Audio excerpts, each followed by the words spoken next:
Good afternoon, everyone. Hi, students. Haven't seen you all in a while. Hope you're doing well. And welcome to our Transformation Tuesdays segment, which is part of our Career Development Month of activities. So this is our very first session for the month, and we are going to kick this off with a session on cyber safety. Please remember to mute your mics on entry. Please remember we also have a question and answer segment. Continue to look out in your emails on My Learning, Marketing and Communications, social media pages as well for more updates on upcoming sessions. We have one on Friday, and we are going to have an international oil and gas expert. But today, we have another expert that's going to kick us off, and I'm very, very pleased to welcome Mr. Dorry to kick us off for Transformation Tuesdays for Career Development Month. Mr. Dorry is the webmaster at the University of the West Indies, St. Augustine campus, and has held that role since 2004. In his capacity as webmaster, he has oversight of the campus websites and also plays a vital role on the cross-campus web team. Darren also wears the hat of digital anthropologist at CyberSafe Trinidad and Tobago, an organization that offers services on adapting to the digital divide. These services include voluntary informational sessions to schools and nonprofits on topics such as cyberbullying, internet addiction, and social media etiquette, as well as professional consulting services to businesses on digital transformation. I'm pleased to welcome at this time my colleague, Mr. Dorry. Hi, Darren, over to you. Hi, Katya, and thank you very much. Thank you very much for that introduction, and a pleasant good afternoon to all the students who are signed in at this time. A good morning and good night to those of you who will probably be looking at this later on. I'm not too sure what time of the day you will probably be chiming in as well, because I know this session will be recorded for you to either look out again or for future reference. So it's indeed a pleasure and a privilege to be speaking to the students of the St. Augustine campus of the University of the West Indies. As Katya indicated, I have been employed by the University of the West Indies since 2004 as the campus webmaster. And I come to you today, however, wearing a slightly different hat in that of CyberSafe TT, although I will bring a lot of expertise from my webmastering role as well. So I've presented conversations like this to primary and secondary school students, as well as other tertiary institutions on the topic of cyber safety. And today we're really going to speak about using the digital divide in a manner that helps you out with your career development, because definitely I know some of you would be looking into what jobs you're going to be getting, whether it is temporary in your time or from your studies, or if you're graduating, what the future holds. Many of us will probably get into jobs for which the job title has not yet been defined. Little did I know that I would have had a role of a digital anthropologist when I was studying in secondary school and in university. I don't think those two words were even used together at that time. So we're really studying for something that probably hasn't yet existed if you really want to be future-proof and competitive in the digital realm. So without further ado, I'm going to share my screen to begin our presentation.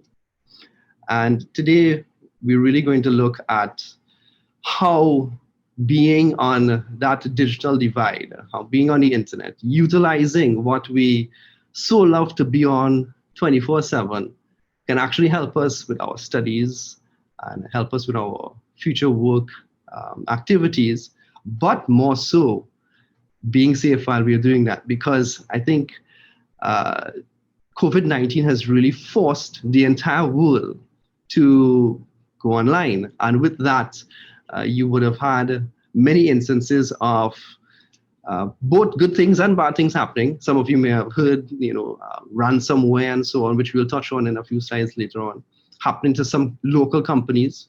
So we're going to look at getting you onto that digital divide in a safe manner and in a very productive manner. And if we have time, I might even share some tips and tricks on how you can actually make some money online as well. So let's begin. The first term or phrase that I want to introduce you to is your digital footprint. And really and truly, this is what it's all about this afternoon. It's about your digital footprint. And what exactly is your digital footprint? So basically, from the very first time you logged onto the internet and made a post, liked a photo, made a comment, whether it is on social media or even on an online shopping website like Amazon, you started your digital footprint. Basically, it's everything that you would have done on the internet that would have been trapped by many of these other platforms.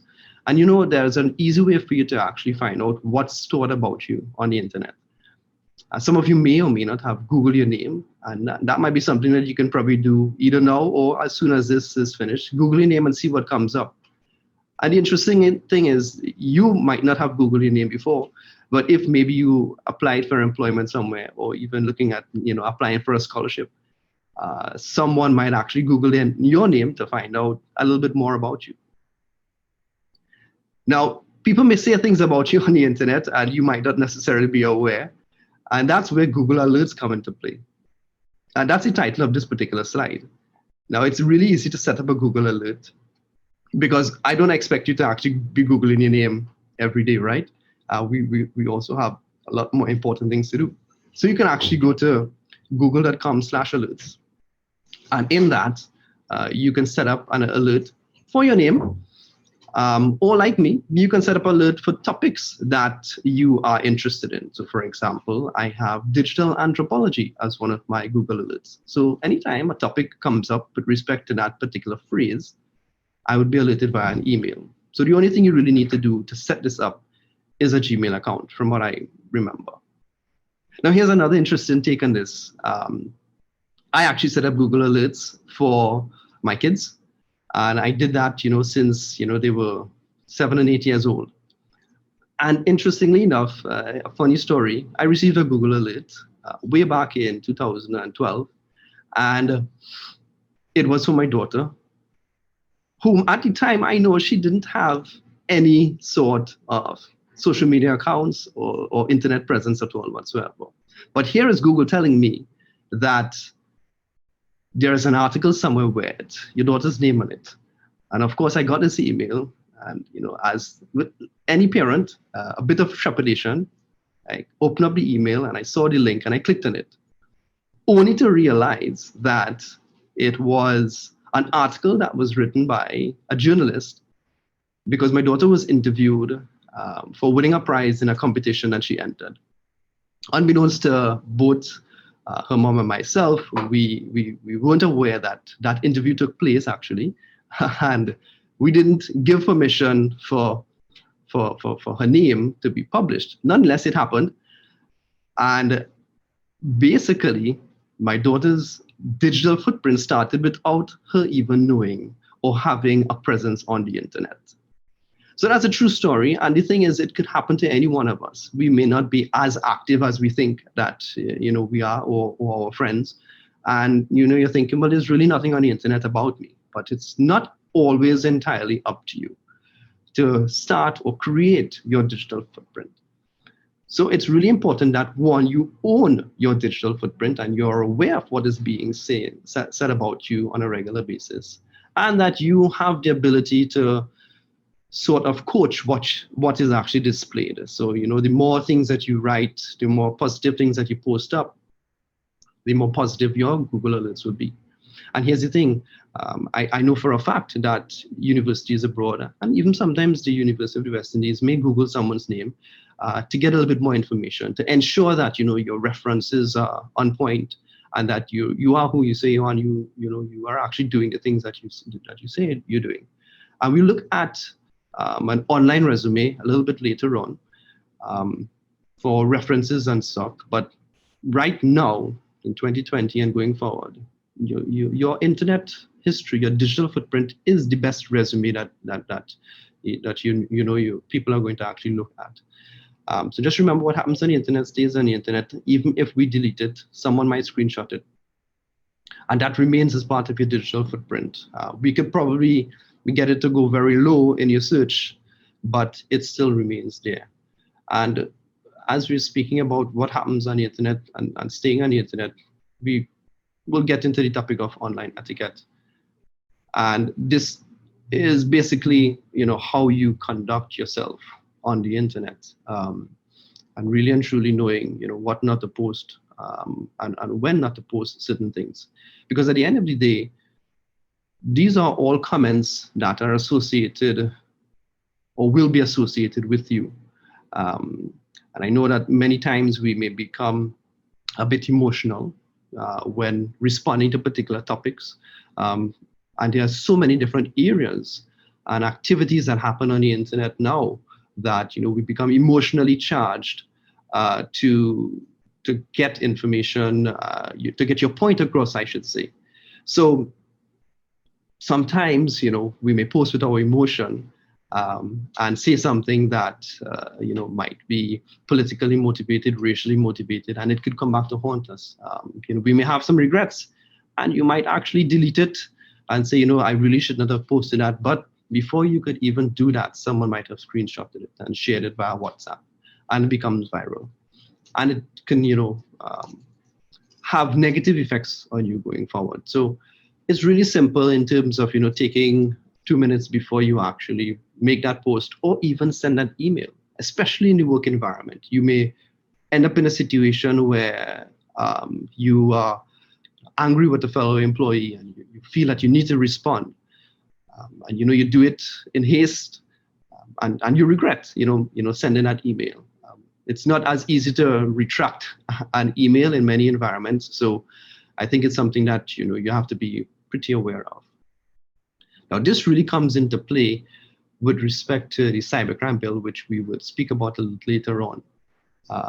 But it's really important that you conduct yourselves in a really professional manner when you are making comments on the internet, and in particularly, depending on whom you're speaking to, whether it is that you're in a private room or in a public space, this information can easily be shared.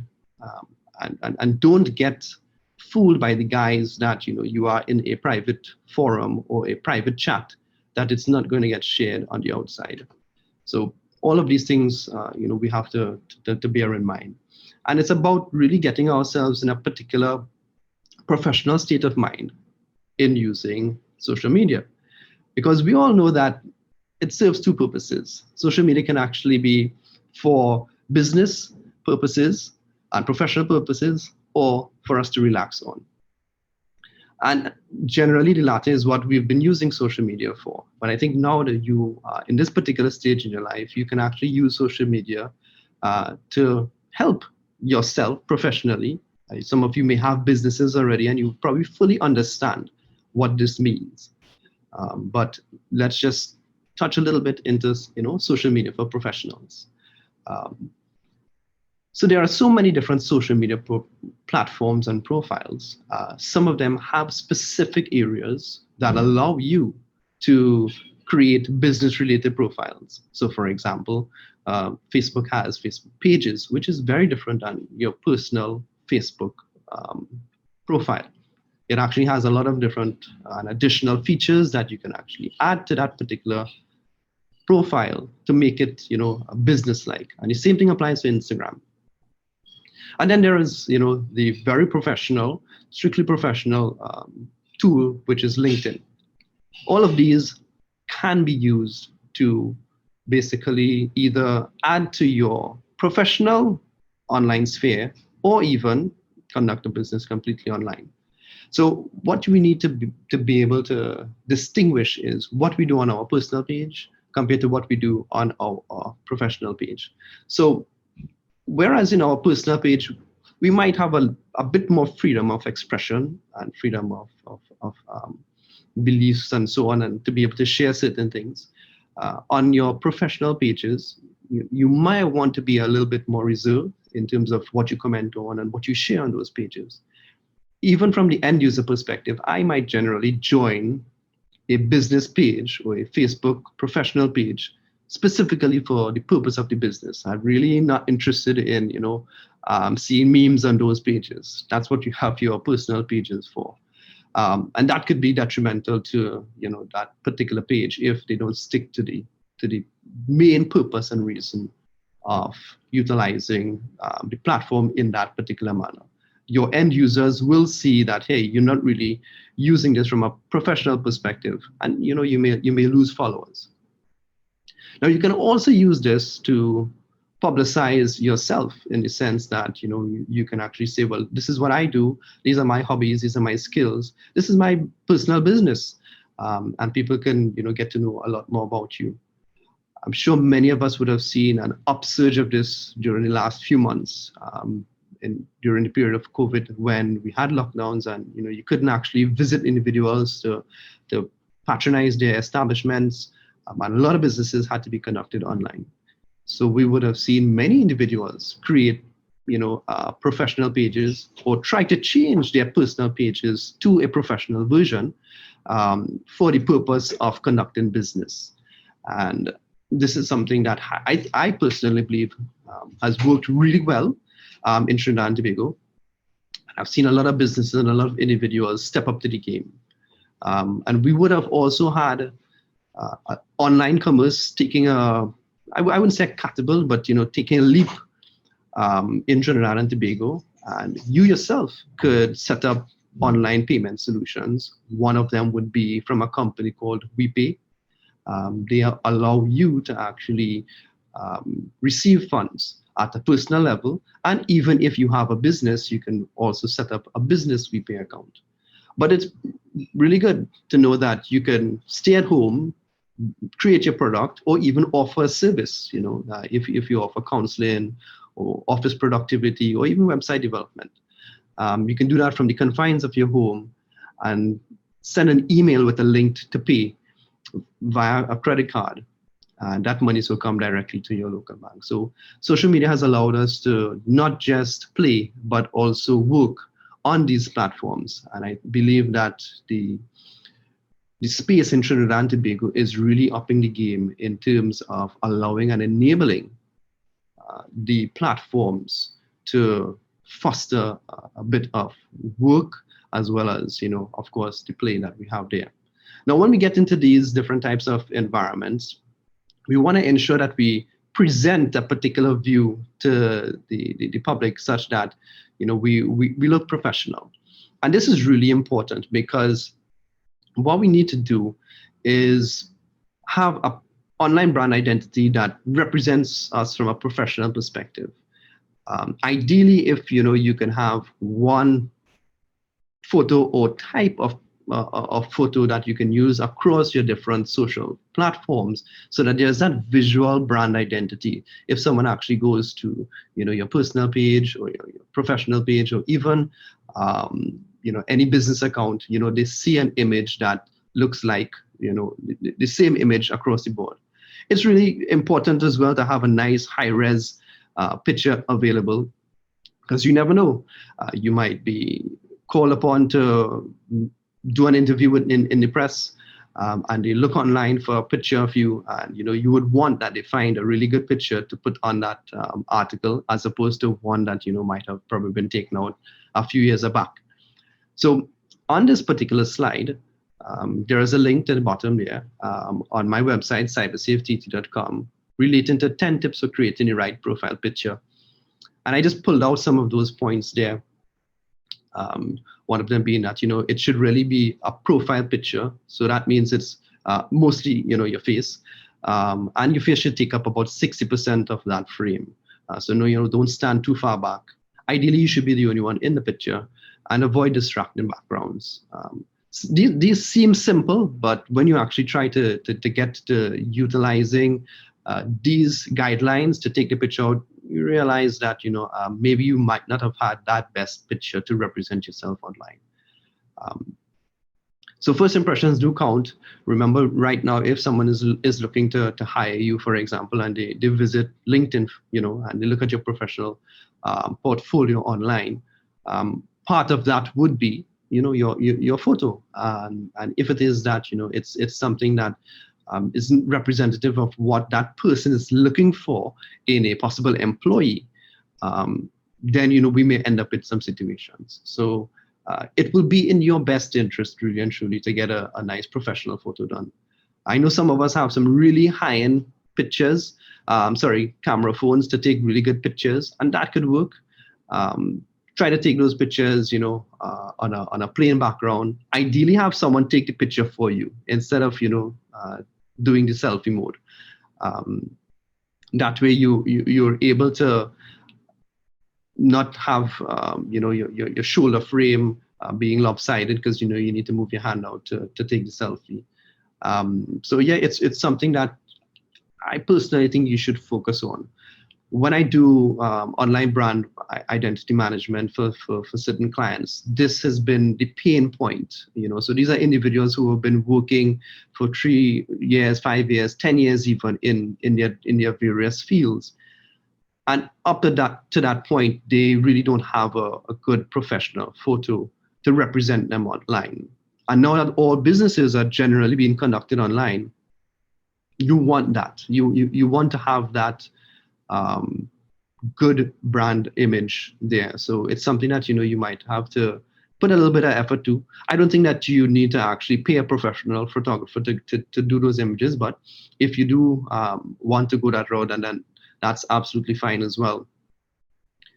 But it's important for us to actually get that one picture that you can actually share across all different platforms. There is a tool which I didn't mention in this slide here. It's called Gravatar.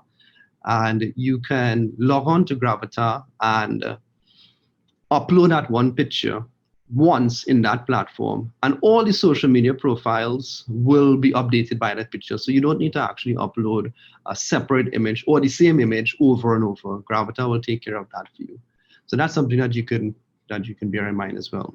Now, we did mention LinkedIn before, so we can go a little bit more into LinkedIn at this point. And essentially, I like to refer to LinkedIn as your digital resume, even though it's a lot more than that, and it can serve, a far greater purpose. For example, it can actually be your very own professional blog. Some of us may not necessarily have our own website, but you have content that you want to contribute to the community, whether it is professionally, whether it is an association that you're involved in, whether it's a hobby. LinkedIn really provides that opportunity for you to do that, to share via a professional blog. Every time I ask the question, and unfortunately I'm not seeing you to see whether you're raising your hand or saying yes or no or not, but every time I ask the question as to how many of us have a really good LinkedIn profile, the answer is more on the lower side than on the higher side. Not much focus is really paid on LinkedIn. I think probably because it doesn't have the kind of bacchanal that some of the other platforms have, so you're really not interested. But once you get into LinkedIn, you realize how valuable of an online tool that it is. I have gained a lot of professional network connections on LinkedIn. There have been many job opportunities that have been offered to me just by being on the platform and updating my career information and certificates and awards. And I also like to write a lot of content related to cyber safety and digital anthropology and the like, and digital transformation. So I use that area as well to contribute to that body of knowledge. And it really, it gains a lot of attraction, and people will see that, hey, this individual not only says that, he is involved in A, B, and C, but I'm reading stuff relating to this topic, and it's interesting. I would have seen a few university students utilize that to speak about their projects that they're working on, their thesis, their final year projects, in terms of a build up towards it. And you would have prospective employers also looking in on that particular bit of writing that you might be doing. So you can always tag or use hashtags in LinkedIn, for example, hashtag engineering or science or agriculture. And that would be flagged by those who are interested in those topics. So in the same way, you can use hashtags to generate interest for a post, a social media post on the personal side. You can also use it in LinkedIn to gain awareness there as well. So other than being sorted after as an employee, you can also post up jobs. Because again, I'm not leaving anything to question here. Some of you may already have businesses, and you may have team members, or you may be looking to expand. And this is a really good place to do that. So I'm actually going to speak to you about some other areas in which you can add to your LinkedIn resume, because of course right now many of you are working on your first degree, some of you might be doing your second degree, your master's, and the interesting thing about it is there is no end to learning, and one nice way of showcasing to the world your wealth of knowledge is by putting your certifications and so on in that digital platform, that digital resume, or that living resume, which is LinkedIn. Some of us might want to utilize our own website or a blog, for example. I'm seeing Recetas is making a note here that you can use other sites to create digital resumes, such as Google Sites, and that's quite correct. One advantage of using LinkedIn, however, than your own personal site is that you're almost immediately submitting that information to hundreds and thousands of millions of people once you're on LinkedIn, because you can so easily share it amongst your peers, and they can share it with theirs. If you have that information on your website, then it's a little bit more difficult to get that information out there. So I'm not discrediting it at all, but definitely utilize whatever tool and platform that you are really comfortable in. LinkedIn also has the ability for you to add certificates. For example, if you did any online certificates in edX or Coursera, you could always add those to your LinkedIn profile, and it'll show up in your feed. It says that, hey, hey, Darren just completed this course.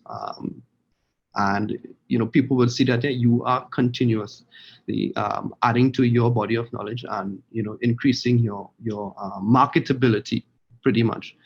I took the advantage of that during the COVID period, and completed a couple of courses and added it to my LinkedIn profile, and it's gained a lot of traction.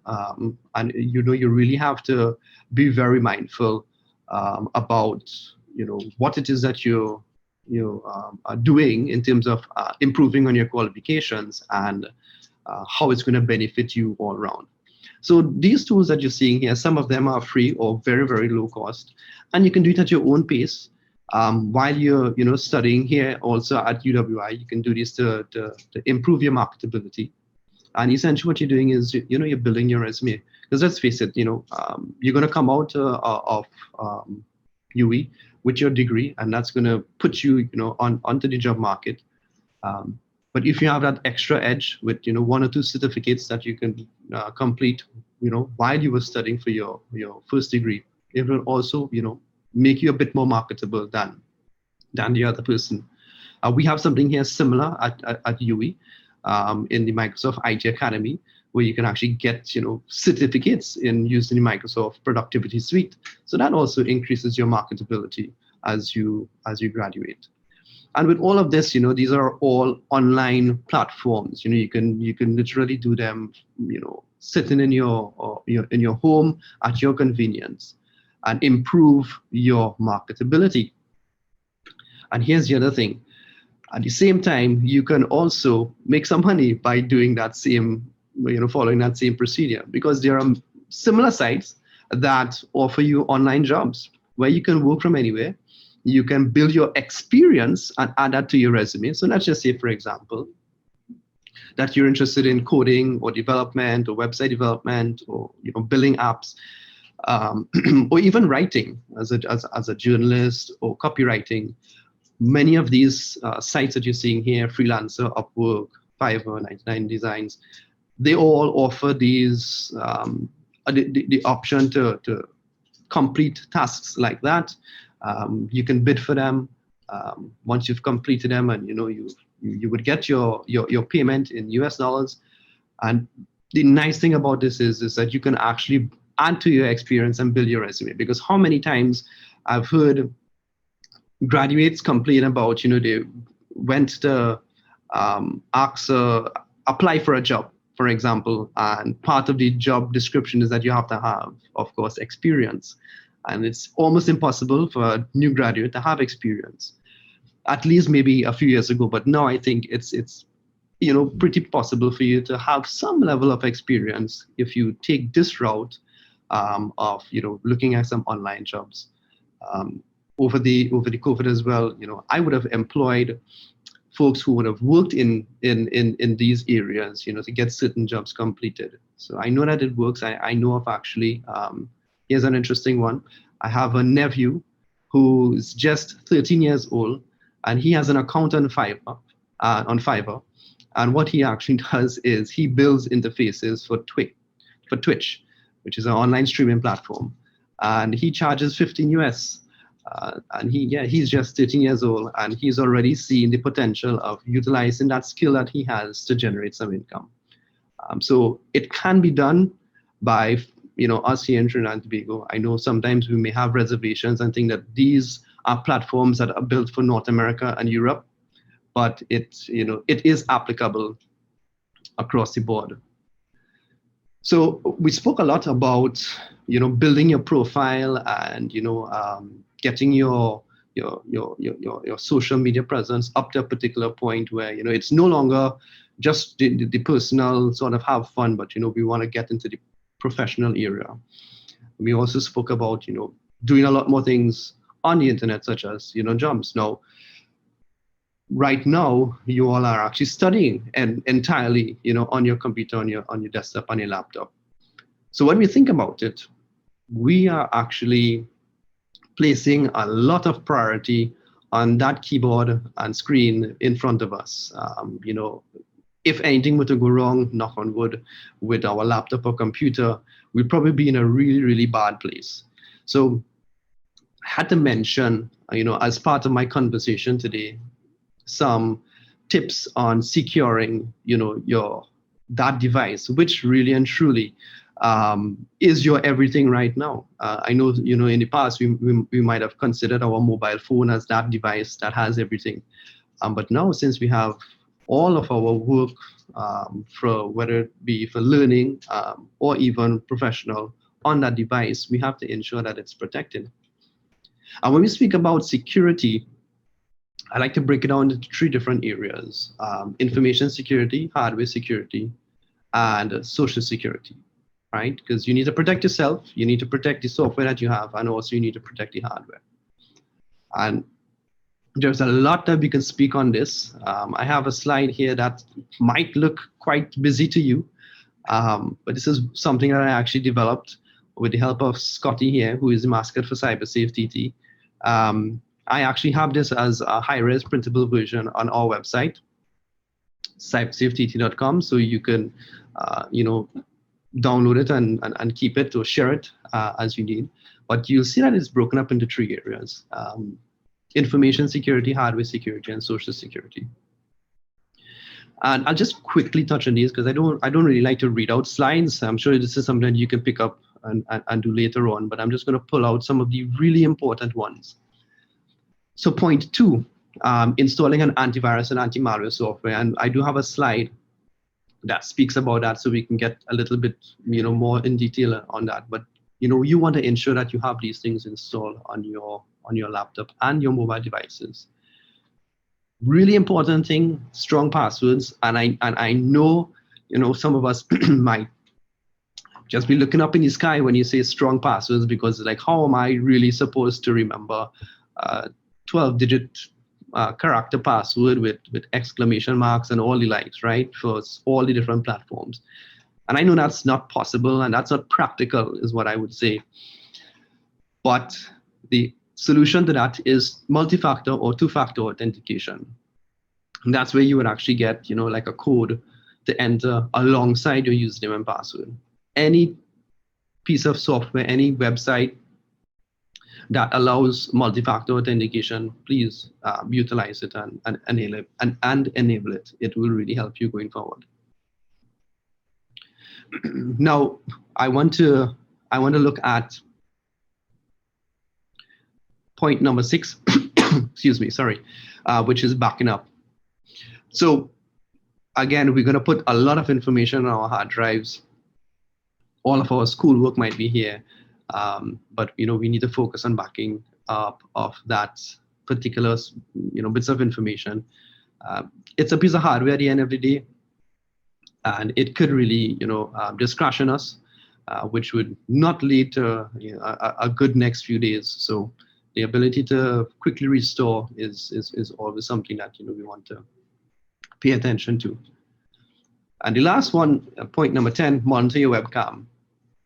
I have seen and received reports, within recent times of webcams just coming on, and they don't just come on. It's probably because you didn't address point number 2, which was install an antivirus and anti-malware. So if you know that you're on your laptop and you see that webcam light come on, chances are, you might be infected with a malware or an antivirus, a virus, and someone might be tapping in on your webcam. So pay particular attention. I mean, I know some folks have gone completely old school and they actually have a piece of masking tape stuck on their webcam because, they're really just not going to trust the software to do it for them. So, yeah, it's definitely, it's something to be aware of. And I thought I'd make particular note of it because I have had quite a few comments on that recently from cyber safety's perspective. So we spoke about a few different terms before. One of them would have been, installing antivirus and anti-malware software. Another term that you might probably be accustomed to is phishing. And you'll note the spelling here. So it's not the one that actually involves the ocean, but it's a form of an email scam where you will probably receive an email that might instill a little bit of fear or a sense of urgency saying, hey, your password is about to expire. Or, we've seen some sort of activity in your account. And what it'll do is that it'll urge you to try and change your password or log onto a website to make some adjustments. And most of the time, these actually just not doing anything at all to your account, but instead it's actually capturing your username and password. And they can be quite deceptive. So take, for example, this particular website, which looks like a Microsoft login.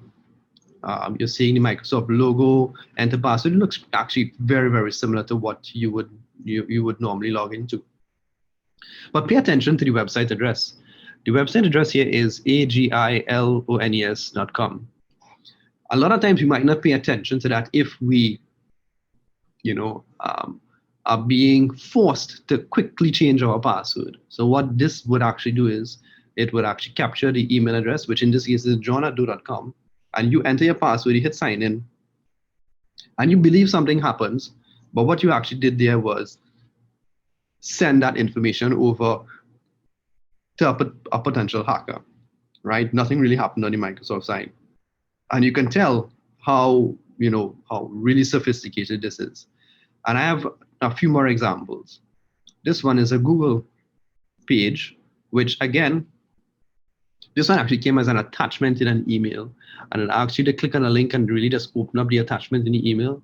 And we're not paying too much attention, but if you look at the address there, it's actually file C, whatever, that means it's pulling from your hard drive. So again, these are all carefully crafted to trick us into entering our username and password. And before you know it, you find that, you know, something happened. Either you got locked out of your email or something got compromised. And as we're on the topic of email, we may also even receive emails that look like this, you know, very, very legitimate, using the same fonts that you might see in a genuine Microsoft email. It even has a link, https://www.microsoft.com. But in this particular example, when you clicked on that link, it takes you to a website that's not even Microsoft related. It might look like this particular site, but when you actually look at the address, it's not Microsoft.com. So it's something that we have to be very aware of. This is another one that has been making its way around as well. Some of us may have Netflix, and you know, it may give you an error message saying, you know, your account is on hold, or we've seen some different type of activity, and you know, it asks you to update your account. And this is even worse because now sometimes you may have your payment information stored there. So you know, you really have to be very diligent when it comes to, you know, looking into these emails. My recommendation is, one, no major corporation or IT firm will ask you to change your email, change your password via email. I think they may probably alert you that something might have happened. And don't click on links. For example, if you receive this a message like this from Netflix, and you really want to check to see whether or not something is the problem, don't click on the link in the email. Open up your browser, you type out www.netflix.com and log in on your own without having to go to that email and clicking on the link. Because at least that in that way, you know that you would have logged in directly to the most appropriate website. And at that point, you would determine whether or not it's a legitimate email or not. So phishing is very real, and it often leads us to this particular situation, which is known as ransomware. And recently in the news, we would have heard, you know, some major companies in Trinidad and Tobago being the victim of this particular type of malware, which is called ransomware. And for those of you who are unaware as to what it really does, you know, it's not really a virus, but it's a computer program that, you know, piece of software that once it's installed on your computer, it encrypts a lot of data, and that data would generally be, you know, photos, videos, all of your Microsoft Word documents, you know, any sort of productivity tools. It would encrypt it, and encrypting means it's not in a format that's viewable or usable by you. And you would then be prompted, as you see in this little picture here on your screen, to pay to decrypt the files to make it, you know, usable. And you know, this is generally not guaranteed because you are bargaining with a criminal at this point in time, which is the hacker. And you have to pay via Bitcoin, which is not traceable. So it's not to say that, you know, you could pay any money and contact the authorities to trace it and see if you can retrieve your funds. So it's really between a rock and a hard place when you become infected with any sort of ransomware. And this particular topic is quite in depth. You can find out a lot more about it again on cybersafety.com/ransomware. But it's really important to note that clicking on links and on certain attachments in your email from a person that you're not aware of. So, you know, you might receive an email, which more than likely be a spam email, disguised as a real one, and it may encourage you to click on a link or open a file. And you click on a link and nothing happens. And you find, okay, well, maybe it was a mistake, okay, or an error.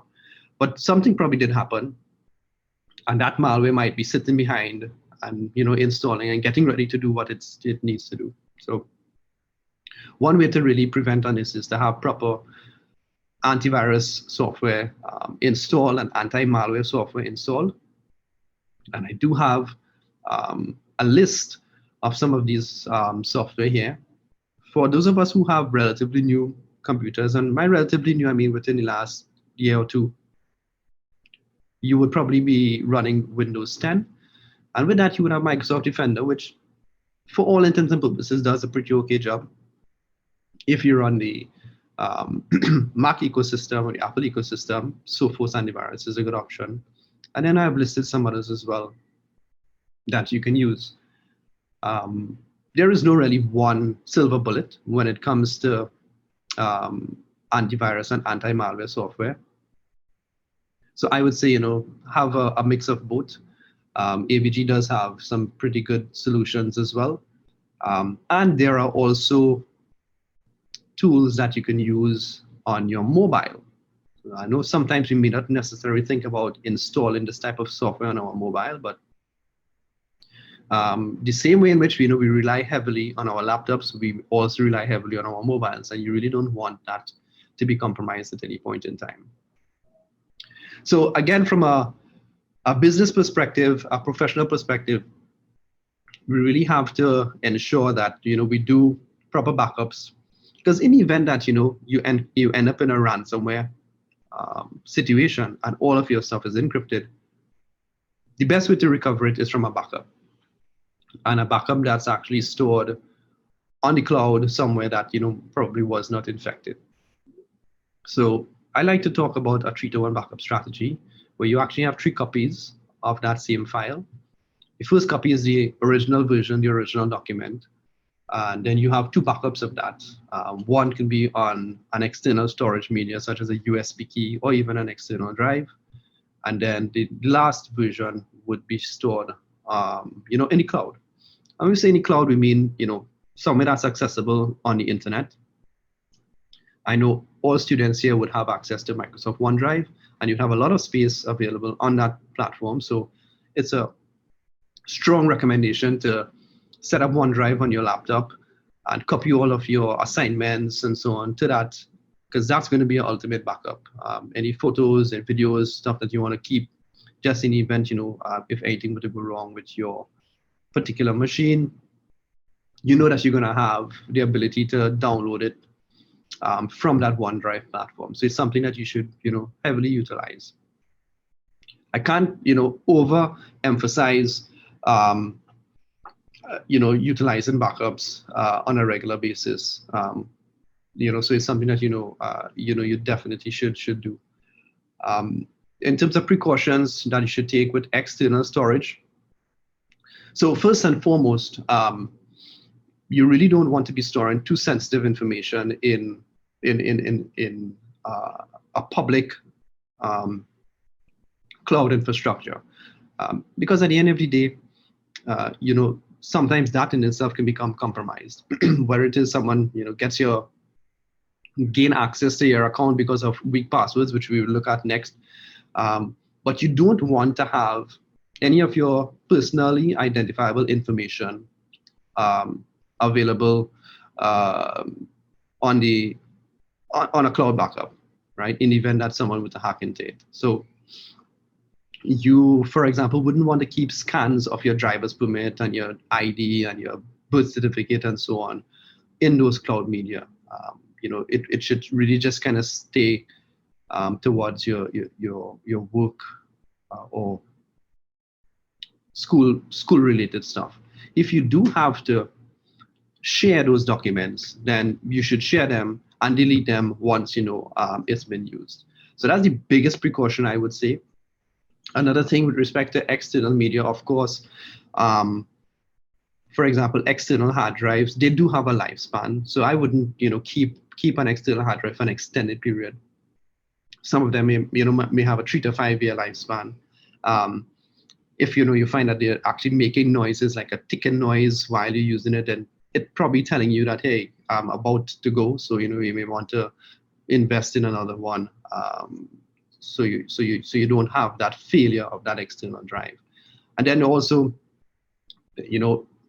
advances in technology has made some of these devices so small that it's very easy to lose. So that's another thing as well. In terms of precautions, you want to ensure that you have an eye on them at all times. You keep them in a secure place. And while it can be small and convenient, they can also get lost quite easily as well. So those would be some of the precautions that I would say. Yes, definitely.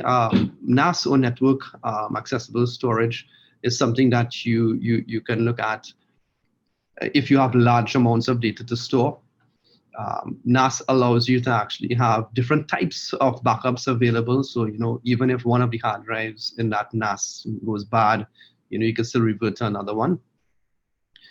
I like the idea of a NAS, and thanks, Russell, for bringing it up, because you can actually set up your NAS, which is, and again, to just explain to the group that's listening on today, just think of a NAS as a mini server, a mini computer that can sit home, and it's basically a series of hard drives that you can use for storage. But the nice thing about some of these NAS systems is that it can do automatic backups, which would be really fantastic, especially if you forget to copy things to the cloud. So, for example, once you plugged into the network, it'll automatically capture all your photos, for example, and store it on the NAS, or automatically capture all your work documents and store it there.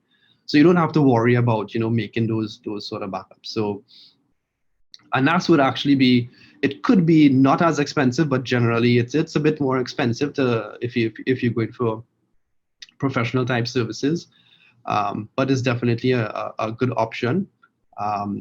And what's also nice is you can share that data. So now that you have your photos onto that NAS or your documents there, everyone in that network, whether it is at home or even if you're sharing an apartment with fellow students, you all can access that and share documents and so on there. So yeah, definitely a good solution.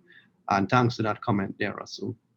So we did speak about passwords, mention it a few times, and I know it's a bane of existence for even the high-end power user.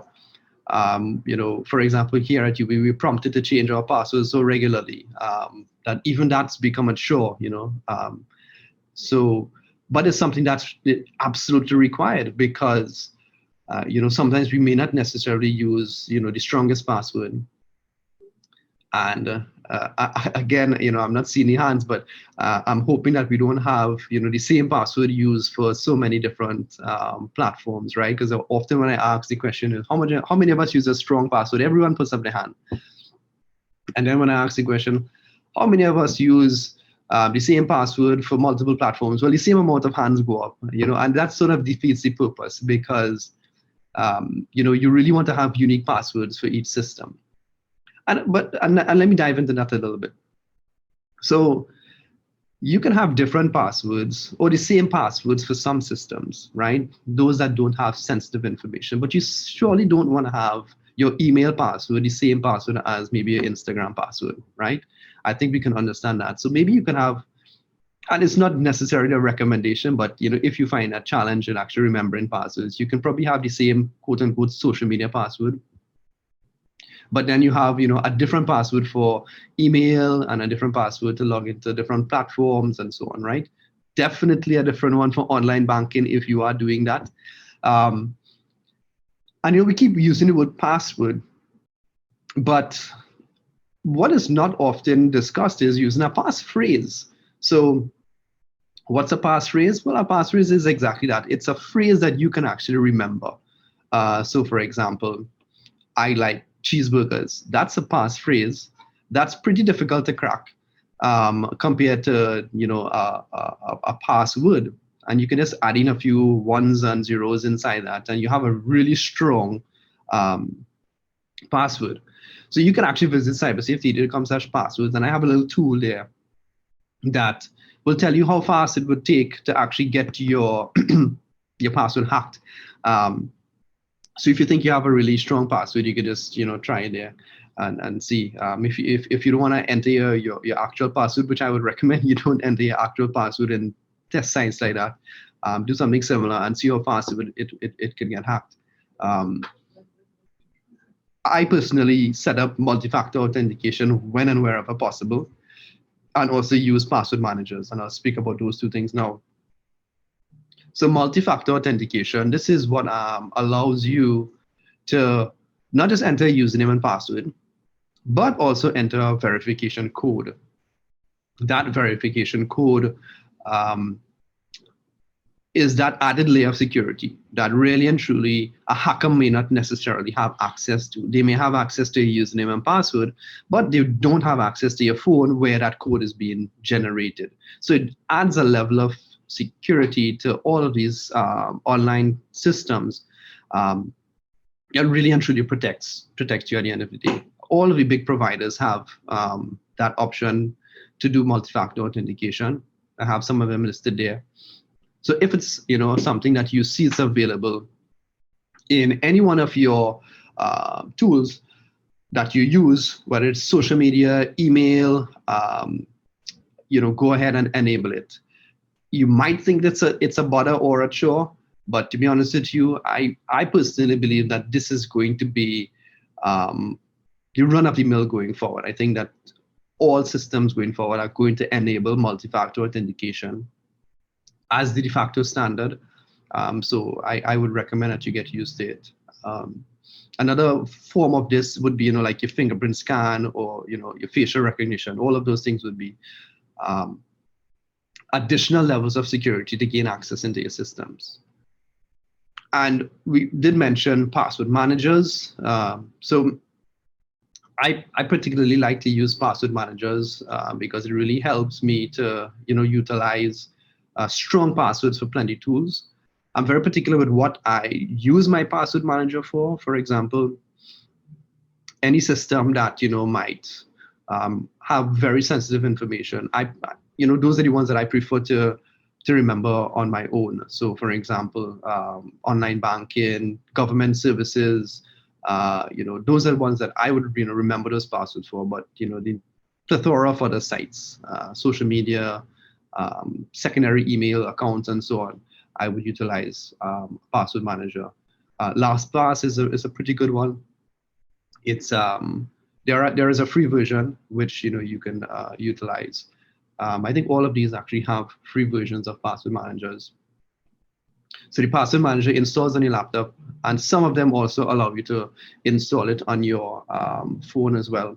So it's something to pay some attention to. And have it installed as soon as you can. I really think that it helps going forward. So we coming on to the last few slides, and I think we do have some time to speak about some of these topics here. So far, I would have my conversations based on your internet access at home or at school. It will be more so at home now, given the pandemic and the quarantine. But when things do open back up, I'm sure many of us would want to go out and do some at least have some socializing, and in that we may jump on those areas that might have free Wi-Fi, and there's absolutely nothing wrong in that. But we just need to be mindful as to what we do on those free Wi-Fi networks, because free Wi-Fi networks are often a trap for man-in-the-middle attacks. And essentially what it says is that there is something in the middle, some man in the middle, figuratively, that basically captures your information before it actually reaches that final destination. So it's recommended that if you're on a free Wi-Fi network, even if it's from a popular establishment, that you don't type in passwords when you're there. You definitely don't do things like online banking or fill out forms that may contain personally identifiable information. It is really recommended that if you're on a free Wi-Fi network, that you should use a VPN. And there are many free and paid for VPNs out there. A VPN is a short term for virtual private network. And basically what it does is once you on that Wi-Fi network, you enable your VPN, and it sort of anonymizes you, and it encrypts the information that goes between your laptop and any other server that you might connect to. So you will definitely want to set that up. Even if you're not on a free Wi-Fi network, but even if you're at home and you want to do certain types of transactions and you want to ensure that it's secure, you can also set that VPN up not just for that free Wi-Fi network. So listed below are actually some examples of VPN software. I'm sure many of you might probably be familiar with this already. Some of us use VPN or proxy software, to get certain streaming sites to work and so on. But it can also be used to secure your conversation between, your laptop and any sort of website provider. So I have two more slides that I want to touch on, and I'm really actually going to focus a little bit more on the cyber safety aspect of things. And I really don't like to have a conversation and not speak about cyberbullying, because it is something that is, extremely important in Trinidad and Tobago. I think that we have not given it the level of prominence that it desires, it needs. Sorry, and because of that, I think things happen on a daily basis on the internet that are cybercrime related, and they do have really bad repercussions. So even though the cybercrime bill is not enacted, you do have current legislation such as the Offences Against the Persons Act and the Computer Misuse Act, which can be called into action in the event of a certain cyberbullying event or cybercrime event. So we spoke about this very earlier on in terms of using emotion when you're posting. Sometimes we may say something on the internet that might be derogatory to another person, their religion, their race, and it can get us in trouble, a serious trouble for that matter, because if that post causes reputational damage, or it's a defamation on someone's character, or even causes them emotional distress, you can be called upon to plead and possibly even charged. So the interesting point here is that there are so many cases that happen on a regular basis, weekly, monthly basis. I don't think it's daily as yet, but where individuals, are called upon to plead for something that they said, and they're charged, and it happens, within a very short space of time. I've seen instances where someone, said something bad about a member of the transgender community, and they were made to pay up to 35,000 TT dollars because for the comment that they said on Facebook, right? And then there were other things where neighbors have disputes, and one said one thing about the other. There was a particular issue where one neighbor reported to the Child Protection Agency that, when I say reported, they actually went on that Facebook profile and said that, their neighbor beaten it and turned out to be, false information. And because of that, they were sued. And again, there was a financial, a fine, that they had to pay. So don't be fooled into thinking that, this is Trinidad and Tobago and we can say what we want on the internet and sort of get away with it. We actually have to be very aware of what we say. The cybercrime bill will only make it much easier for authorities and for affected parties to take action. But nothing, really and truly nothing is stopping anyone from taking action now. You would have probably seen, many, many different instances in the past where one that's very, very popular and makes the news sometimes is the sharing of private photos. That's also, a cybercrime act. It's invasion of privacy. It could cause reputational damage and defamation of character. So, the Offences Against the Person Act is the legislation that is used in that particular situation. So again, be really, really careful about what we share on the internet. As we said when we just started, what happens on the internet stays on the internet. So if you really and truly don't want that image or photo or video to be shared, don't put it on an electronic means, because chances are, it will be seen by someone who, it wasn't meant to. And then the last one is that of internet addiction. Internet addiction disorder is a real thing. It ruins, your work life, your school life, personal life, social. I think it just ruins your life on the whole. If you're unable to control it. It is an official disorder listed in the UK medical journals, and there are Internet Addiction Disorder Institutes. So I'm sure many of us think that we have an internet disorder problem, but when it starts to infringe on your work, your studies, your personal life, you feel that you prefer to sit down and look at the screen than speak to someone in real.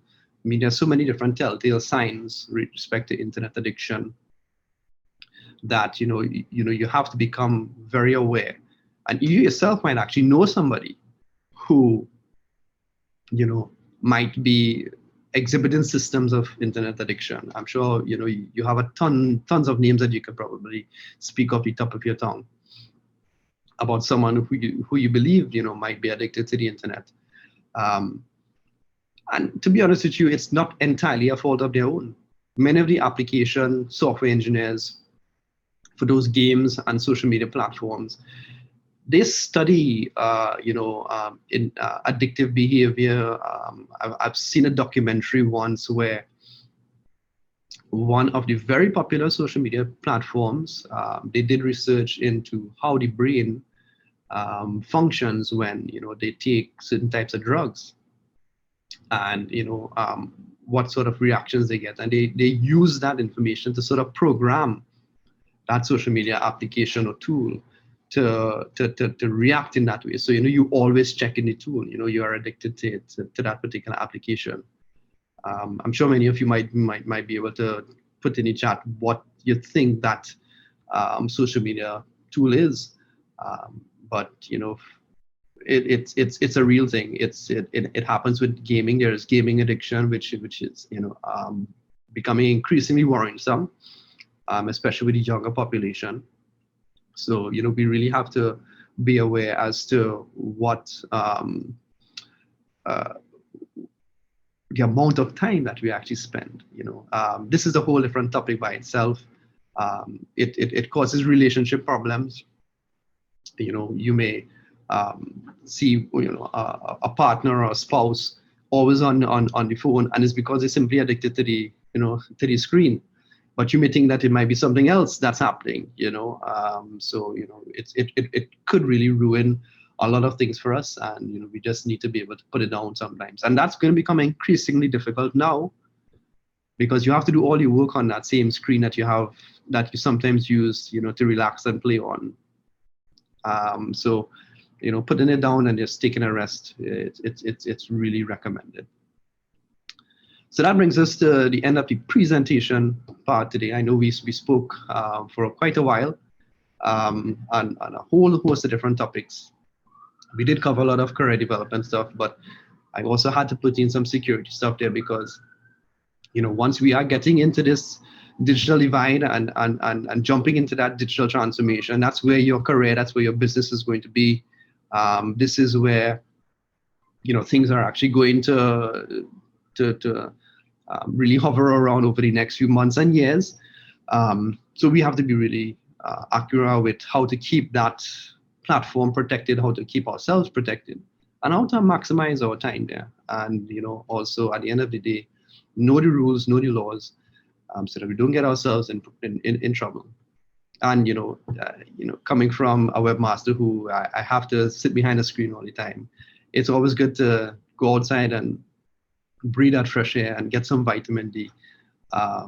It really helps, from that mental perspective and that health perspective. So I really hope that the audience today benefited from what was shared. And I think we have some time now for some question and answers. Katja is going to leave this slide up for just a minute again, so that the contact information would be available for folks, and then we'll switch to the video. But we can look at some of the questions now. Yes, of course, Darren. Oh my God, guys.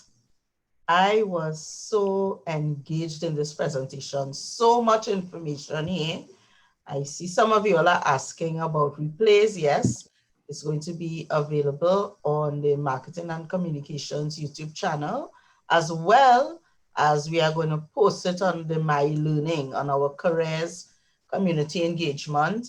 and Co-curricular My e-learning platform. Guys, please take down the information as well that Darren is leaving up, and look out for some additional sessions we'll have upcoming for you all to just tune in and ask Darren those questions. All this expertise in one go. But Darren, we have some questions here that have been coming through the chat. Yes. One student says, if you set up a Google alert for your name, Mm-hmm. I'm assuming it's not as effective as if you have, it's not as effective if you have a common name. Yes, of course. So, and if you have a name, for example, like Imran Khan, of course, you don't want to be getting alerts for the cricketer and everyone else that has that name, right? So how I treat that is to put Trinidad and Tobago right next to it. If you want to actually use your name, so that generally solves that problem. The nice thing about it is Google is pretty smart to filter out your results over time.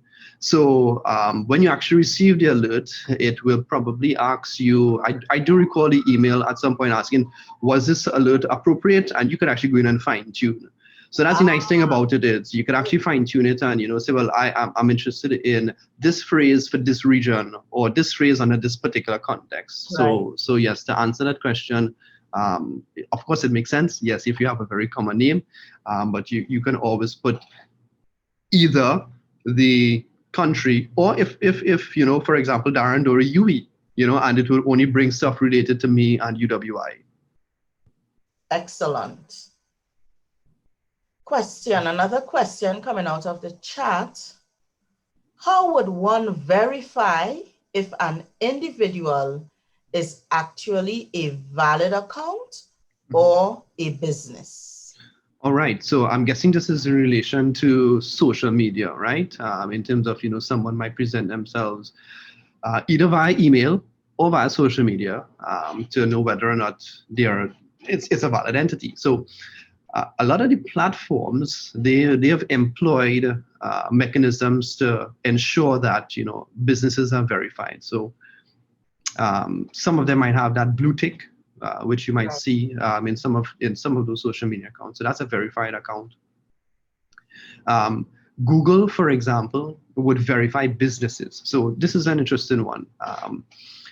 If you actually go to google.com and you search for a local business name, you will probably come up with some sort of search engine results relating to that business.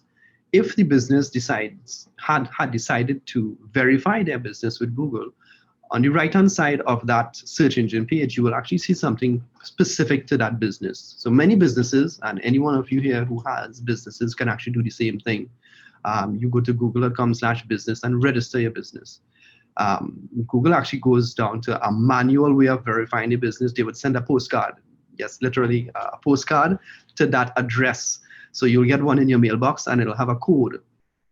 Then you go to Google and you punch in the code and say, yes, you are a valid business because I've been able to verify your address. So that's another way of actually verifying the business. Another telltale sign of a business that might be trying something on the hand is to look at the email address. So I know many businesses in Trinidad and Tobago have not caught on to having, proper domain name business emails. So for example, Darren@cybersafett.com instead of DarrenCybersafe@gmail.com, right? So once you have that registered domain, that's one way of verifying. If it's a free email address that they're using to communicate with, that would be a first red flag almost to say, let's verify whether or not this business is real. We do have a vibrant internet community in Trinidad and Tobago. There are many forum websites and social media blogs that you can easily, send a message to that forum or group saying, hey, has anyone ever done any business here? Reviews still count a lot for verification. So just as the same way in which you would purchase something on Amazon and you would want to know whether you should buy, this particular product or this one, the reviews also says a lot. So, all of those would be different mechanisms that you can utilize before engaging with that particular business. Great. That's a lot of different approaches we can use, Darren. Another question. Oh, that one was answered. This is about the digital resume. So I'll go on to the other one. Mm-hmm. If you are very skilled in an area, but it's self-learned, can it be added as a qualification on your LinkedIn profile? Right. So that's called, I may have the term wrong here, Kathy, but I think that's it's something to do with professional. So professional expertise based on pretty much your experience in a particular area. And forgive me for not remembering the term at this point, but to answer that question, yes, you can. And there's a particular term that you can use. Now, LinkedIn really works with verified qualifications, right? So ideally, they would want you to post up qualifications that have links to certificates online, right? Or they would actually put you under a particular company or university, for example, that would have issued that particular certificate. But I do understand your question in terms of I may have years of experience and I might be the best in this particular field, whether it be a product or business or service, but I don't have a certificate or piece of paper to actually show for it. Right. In that regard, there are other ways that you can verify your authenticity or your level of professionalism. And that would be one, utilizing blogs to actually showcase the work that was done. If you're a developer, you can actually put links to all the different things that you would have developed. If you, for example, you're in the field of agriculture and you're really good at planting certain type of products, again, you can utilize different online platforms to actually showcase what you've been able to accomplish. If you're a really fantastic craftsperson, pictures and stuff that you can upload could help there as well. Now, we can also go back down to that concept of reviews. So you can actually have your friends or your customers write reviews about what their experience was in working with you, or how really fantastic that product was. So I think all of those ways would be supplemental ways in lieu of having that piece of paper to show as you're certified in that particular area. And I mean, then again, a lot of us have that paper. We're not as excellent as those who don't have the paper. So I think it works in both ways. Excellent. Good feedback. A question: what precautions should we take with our external storage? Right, I had addressed that one, Katya, and during the presentation, and just quickly, I spoke about making sure that we don't store too much sensitive information out there, and also external storage at the end of the day is a physical device which could go bad, so you don't want to keep something indefinitely. Yeah, but we did address those questions. Okay, great, thanks. Next question. Does UE-STA Wi-Fi count as free Wi-Fi? If so, why do most VPNs not work with the STA test? Right. So UE-STA Wi-Fi will not be free Wi-Fi in the grand scheme of things. You ideally supposed to log on to the UE network with your username and password, even though you can come on to the UE network without any sort of authentication. However, the UE network is not just a flow connection that you or digital connection or ampli connection that you have. It actually runs through our internal services, which would have certain firewall protection and other types of content filtering, which you would generally get from a VPN service. So because it's dual mode sort of free private type of entity, there would be certain restrictions on the network, and that would be to prevent other computers on that network as well. So when I actually refer to free networks, it might be at your local coffee shop, not to call any names, that might have free Wi-Fi there. They expect the entire public to log on there, and what they would really want to encourage is for folks to stay in that environment and hopefully purchase from their establishment. So they would keep it open and not employ any sort of protection or privacy off the bat. So the difference in you is that, yes, we are open to the students, but you're also connecting to the internal campus network. So, we have to secure and make sure certain things are in place. So hopefully I'll answer that question. Excellent. And final question, Ryan, which I guess you might have to put back up your contact card. Someone wants a list of all the wonderful information and recommendations that came out of the session. And she adds, excellent session. Okay, thanks. So I actually didn't even put all of the links, but definitely if you visit www.cybersafety.com, you would see the links to password information, ransomware, phishing. I have all of those screenshots of the phishing email samples in something I call my cyber safety fish tank. So you can actually go there and look at all the different examples, and feel free to browse and share on the website. I did a lot of content for the transformation to the digital learning platform for schools. Myself and a colleague of mine would have actually assisted some primary schools in onboarding onto the Google Classroom and Office 365. So we have tips and tricks there. Some of you may have, younger brothers and sisters, nieces and nephews who could utilize some of the tips on the website as well. So cybersafety.com, and I do believe, Katya, and once the recording is available, yes, all of those links that would have been shared before, you would have been able to gain access to it again. Yes. One last question just comes in. This is from a person that is not on social media, that she doesn't use any of the social media platforms for personal reasons. Right. So how would you recommend that she creates a digital footprint? So the thing is, we might probably be on, social media, whether we know it or not, right? Because social media is not only Facebook or Instagram or Snapchat, right? It's really and truly any platform that allows us to share information. The social part of it, to be honest with you, is where we sort of speak about what we like to call, locally, the little bacchanal and so on, right? But if you've been sending WhatsApp messages or even instant messages, that sort of is a form of social media as well, right? So I just wanted to put that out there. One misnomer that a lot of folks have is that, because I get the thing I get the statement all the time, I'm not going on social media because everybody go find out all my business. And at the end of the day, it's really up to you with what you post and what you put on there. Now, I know that some individuals have genuine concerns and reasons for not being on social media. But remember, at the end of the day, you are in control of what you upload and what is posted, right?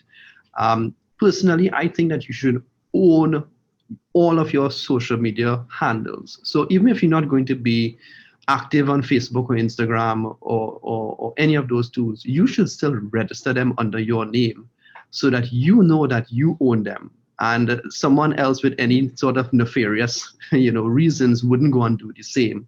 So at least you own it and you park it. You don't have to be active. You can keep all of them private. So at least Facebook.com/Katya and Lewis is not going to be owned by Sabrina, and she could go and post up anything that she wants, right? Given the audience, definitely LinkedIn would be a safe, for want of a better word, social platform that you can definitely register in and start, uploading your content from a professional perspective, right? Someone mentioned Google Sites and so on before. That's not necessarily in the wide-scale social media arena. And you have full control over what's posted on your own website. So whether it be a Google site or any other free website platform. So that's another area that you can get involved in. Still be on that digital divide. Start your digital footprint. You should be able to also share that information with prospective employers or other people within your professional network.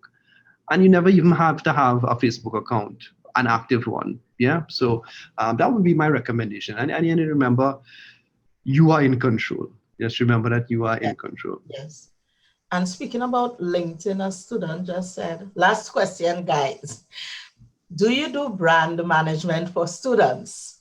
That is, help them set up their LinkedIn profile. So I actually have had that question asked to me so many times. I do have on cybersafety.com 2 or 3 different articles about getting onto LinkedIn, what are the things that you should do, how you should get that professional photo done, and a few other things as well. So that's definitely a big start for anyone who's never really gotten into your LinkedIn profile. And the nice thing about LinkedIn is they really help you to build your profile. So you may log on and they say, hey, we noticed that you didn't add all of your qualifications. You think you want to add it now. So yeah, have a look at cybersafety.com. You could just search for the term LinkedIn, and it will bring up, I think, about 3 articles that I wrote, which really sort of helps you get on board to that LinkedIn, because I know people have a mental block when it comes to getting onto the LinkedIn platform. But really and truly, it's quite user friendly once you get involved in it. Thanks for this information, Darren. I myself will have to take another look at my LinkedIn and beef it up a bit. Students, I want to, on your behalf and behalf of the Division of Student Services and Development, Darren, just want to say thank you for this really, really in-depth session. It was really engaging and a lot of information, but you made it easy to digest. And as a matter of fact, it was like an appetizer, because I know we are just hungry for so much more of this information. It is so relevant now that our students are 100% online. Yes. And last year, just as the COVID started, the students were getting these emails for jobs, these phishing emails. So I'm glad you touched on that as well, and so much more very important things, the internet addiction, the cyberbullying. And students, we are going to have some more sessions with Darren. Of course, we will let you know when those sessions would occur. Please stay tuned into marketing and communications. They will be sending that information out. And also, please remember to visit the DSSD website, Division of Student Services and Development. All the sessions will be posted there as well as on your My eLearning. So students, thank you all for coming out. Share the good news of what's happening with our Transformation Tuesdays and our Future Fridays. Darren, on behalf of the team, thank you, and thank you. You're welcome. Looking forward to the next one. Yes.